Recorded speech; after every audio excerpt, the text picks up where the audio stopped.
नमस्कार दोस्तों, मैं रविंद्र त्रिपाठी आप सबका अपने YouTube channel cinema with Ravindra Tripathi पर स्वागत करता हूं। दोस्तों, आज हीरा मंडी को लेकर बात करूंगा। जी हां, संजय लीला भंसाली की जो वेब सीरीज है हीरा मंडी, जो नेटफ्लिक्स पर आई है, हालांकि उसके बारे में मैं वीडियो कर चुका हूं और उसके बारे में मेरी क्या राय है मैं आपको बता चुका हूं। लेकिन आज मैं उसको लेकर के इसलिए बात कर रहा हूं कि जो इधर कुछ बहसें आई हैं उसको लेकर के, जो कुछ मुद्दे उठे हैं, जो कुछ विवाद चल रहे हैं उसके बारे में। और इसमें एक प्रमुख जो मुद्दा है, जो विवाद है, वह है कि इसमें ऐतिहासिक हीरा मंडी लाहौर की हीरा मंडी नहीं है। और इसके बारे में एक सोनाक्षी सिन्हा, जो इसकी एक लीड हीरोइन है और उन्होंने फरदीन नाम के कैरेक्टर निभाया है, उनका ही बयान है कि हमने कभी इसमें ये तो नहीं कहा कि हम कभी इसको हिस्ट्री लेशन दे रहे हैं, यानी कि इतिहास के बारे में बता रहे हैं। और ये मुद्दा मुझे सही लगता है, क्योंकि जब आप किसी भी फिल्म से, किसी भी वेब सीरीज़ से जिसका कोई थोड़ा सा ऐतिहासिक बैकग्राउंड हो, उससे यह डिमांड करें, यह मांग करें कि ये पूरी तरह से इतिहास की पाठ्य पुस्तक हो, ये एक अनुचित मांग है, एक बेजा डिमांड है, मुझे लगता है ये। और अगर ऐसा होगा तो जो मुग़ल आज़म फिल्म बनी थी वो तो बिल्कुल बकवास इस हिसाब से मानी जाएगी। जो आइकॉनिक फिल्म है, हिंदी फिल्म इंडस्ट्री की जो हिस्ट्री है, जो हिंदी फिल्म उद्योग का इतिहास है, उसमें मुग़ल आज़म एक कल्ट फिल्म है। लेकिन कल्ट फिल्म होने के बावजूद वो इतिहास से प्रमाणित नहीं है, क्योंकि उसमें अनारकली नाम का कोई कैरेक्टर इतिहास में था ही नहीं। वो तो पूरी तरह से काल्पनिक कैरेक्टर है। और जो सलीम और अकबर की जो लड़ाई है तथाकथित, वह भी कभी उस तरीके से कभी इतिहास की किसी पाठ्य पुस्तक में नहीं बताया गया।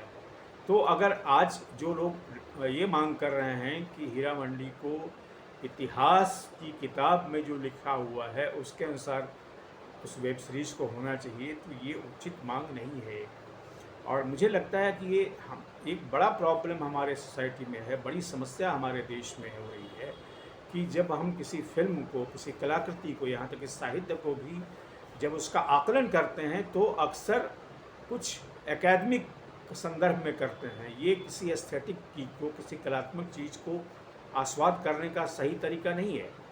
अब किसी को हीरा मंडी अच्छा लगे या न लगे वो अलग मुद्दा है, लेकिन वो कहे कि इसमें इतिहास वाला जो हीरा मंडी लाहौर की नहीं है, तो ये इसको क्या कहा जाएगा? इसको नितांत जो है सो एक कल्पनाहीन दिमाग कहा जाएगा।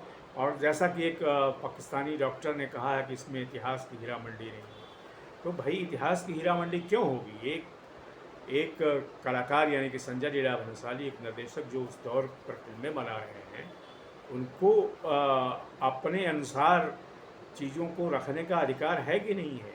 पता नहीं उस हीरा मंडी में स्वाधीनता आंदोलन की लड़ाई के प्रति समर्पित उस तरह से तवायफ़ें थी या नहीं, लेकिन इसमें दिखाया गया है। और ये भी हमें मानना चाहिए कि सन 1940 के इर्द गिर्द जो इसकी कहानी है, उसमें भारतीय स्वतंत्रता संग्राम चरम सीमा पर था, तो क्या उसका प्रभाव तवायफ़ों के कल्चर पर नहीं पड़ा था, तवायफ़ों की तहज़ीब पर नहीं पड़ा होगा? और कई जगह इसके प्रमाण हैं, खुद बनारस में इसके प्रमाण है। तो कोई बहुत ही बिल्कुल बेसिर पैर की कहानी नहीं लिखी गई है। इसमें जो चीज़ें हमारे समाज में होती हैं उसका असर पड़ता है। आप हीरा मंडी बता रहे हैं, तवायफ़ों का बता रहे हैं, तो इसका मतलब ये नहीं कि आप उसमें देश और दुनिया में जो हो रहा है उसको लेकर के उसमें कल्पना नहीं कर सकते।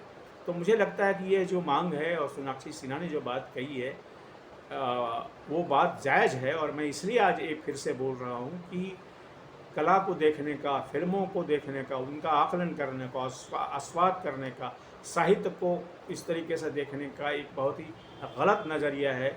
और उस नज़रियों को मैं समर्थन नहीं करता, बल्कि मैं उसके विरुद्ध हूँ।